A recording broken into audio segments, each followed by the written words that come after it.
ভারতে ঢুকে গিয়ে দুই ভারতীয় কৃষককে মারধর করার অভিযোগ উঠল বাংলাদেশিদের বিরুদ্ধে। বুধবার বিকেলে ঘটনাটি ঘটেছে রানীতলা থানার আখেরিগঞ্জ গ্রাম পঞ্চায়েতের নির্মলচর এলাকায়। আহত ভারতীয় দুই কৃষক হাসপাতালে ভর্তি। অভিযোগ, বাংলাদেশিরা ভারতীয় জমিতে এসে গরু মোষ ঢুকিয়ে দিয়ে জমির ফসল খাইয়ে দিচ্ছে এবং কিছু বলতে গেলে ভারতীয়দের মারধর করছে। বৃহস্পতিবার নির্মলচর এলাকায় যান ভগবানগোলার বিধায়ক রেয়াত হোসেন সরকার। তিনি এদিন বিএসএফের সঙ্গে কথা বলেন এবং এখানে যাতে কাঁটাতারের বেড়া নেই, সেখানে যাতে কাঁটাতারের বেড়া দেওয়া হয় সেই জন্য তিনি জেলা শাসককে জানাবেন। এক আহত কৃষক জানান, তাদের কালাইয়ের জমিতে বাংলাদেশিরা গরু মোষ নিয়ে এসে ফসল খাইয়ে দিচ্ছে, আর এই কথা তারা বিএসএফকে জানান। এরপর তারা বিএসএফ বিজেপির সঙ্গে ফ্ল্যাগ মিটিং করে, কিন্তু তারপরেও গতকাল ভারতে ঢুকে ভারতীয় কৃষকদের উপর আক্রমণ করে বাংলাদেশিরা। Bureau report, Murshidabad. আপনি কি বহুদিন ধরে অ্যালার্জি রোগে ভুগছেন? অনেক জায়গায় অনেক ডাক্তারবাবুকে দেখিয়ে ওষুধ খেয়েও কোনো সমাধান পাননি?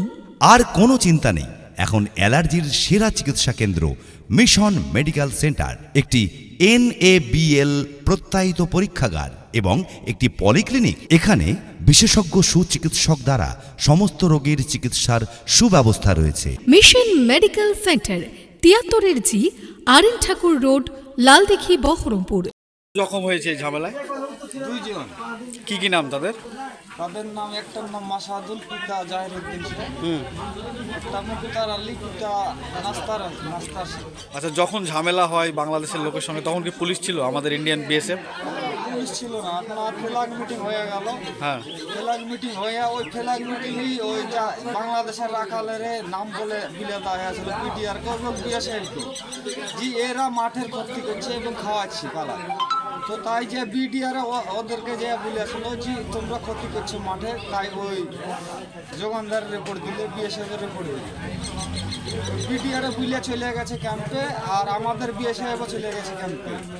এই সময়তে ঘেরে এসে আমাদেরকে মেরেছে। কতজন ছিল ওরা যখন মারে? কমসে কম 15-20 জন ছিল। আর আপনারা কজন ছিল? আমাদের ইন্ডিয়ান রাখাল কতজন ছিল? আমাদের ছিল 4 জন, তার মধ্যে আগে একজন চলে গেছিল, 3 জন ছিল। কি নাম আপনার? আমার নাম আয়ুব শেখ। এই ঘটনাটা কোথাকার? ঘটনাটা আপনার বেনাগুনার সামনে, মানে নির্মলচর, যেটা লাস্ট বর্ডারে। লাস্ট বর্ডারে। এখন আপনারা কি চাইছেন? এখন আমরা চাইছি কি, আমাদের বর্ডার এলাকাতে অনেক জমি কালাই জমি আছে, গরিব মানুষ কালাই জমি আছে। এতে বিয়ে ওখানকার বাংলাদেশের লোক বারবার ক্ষতি হচ্ছে। আমরা প্লাস একমাত্র প্রথম হচ্ছে বিএসএফ, তারপর প্রশাসন, তারপর দেশের প্রতিনিধি, মেম্বার, প্রধান, MP, MLA কাছে আমরা সহযোগিতা আছি। আমাদের ফসলটা আর 10টা দিনের লেগে এবং গোচার করে না চড়িয়ে আমরা ফসলের জন্য আনতে পারি, সেই ব্যবস্থা আছে। কি বলবেন? দেখুন, কালকে রাত্রেবেলায় এই সমস্যাটা শোনা মাত্রই, ঠিক আছে, আমরা এখানে যে বিওপি আছে, সেই বিওপি যিনি হেড আছেন তার সঙ্গে যোগাযোগ করেছিলাম, ঠিক আছে। আজকে সকালবেলাতে, খুব সকালবেলাতে বেরিয়ে একদম আমরা এখানে নির্মলচর ক্যাম্পে, হ্যাঁ, আউটপোস্টে আমরা এসেছি এবং আমাদের যিনি আছেন বিনোদ কুমার, ঠিক আছে, উনি যথেষ্ট ভালো কথা বললেন এবং সহযোগিতার হাত বাড়িয়ে দেন বলে ওনারা সব যথেষ্টভাবে করছে। এখন কিছু কিছু জায়গায় আপনাদের পিলারের একটু সমস্যা আছে, ওই জায়গাটায় সব কথা বললাম এবং সেটা শর্ট আউট করার চেষ্টা করছি। ওনাদের এন্ড থেকেও চিঠি করবে, আমিও এন্ড থেকে চিঠি করবো, ডিএম সাহেবকে করবো চিঠি, এবং বিভিন্ন জায়গায় যেখানে দপ্তরে চিঠি করা সেই জায়গাটা করবো, যাতে আমাদের যে সমস্ত জমিগুলো আছে, আমাদের চাষিরা যাতে ঠিকমতো চাষবাস করতে পারে এবং ঠিকমতো ফসলটা যাতে ওখান থেকে তুলে নিয়ে আসতে পারে, সেই ব্যবস্থা দীর্ঘক্ষণ ধরে প্রায় 1 ঘন্টার উপর আলোচনা হলো।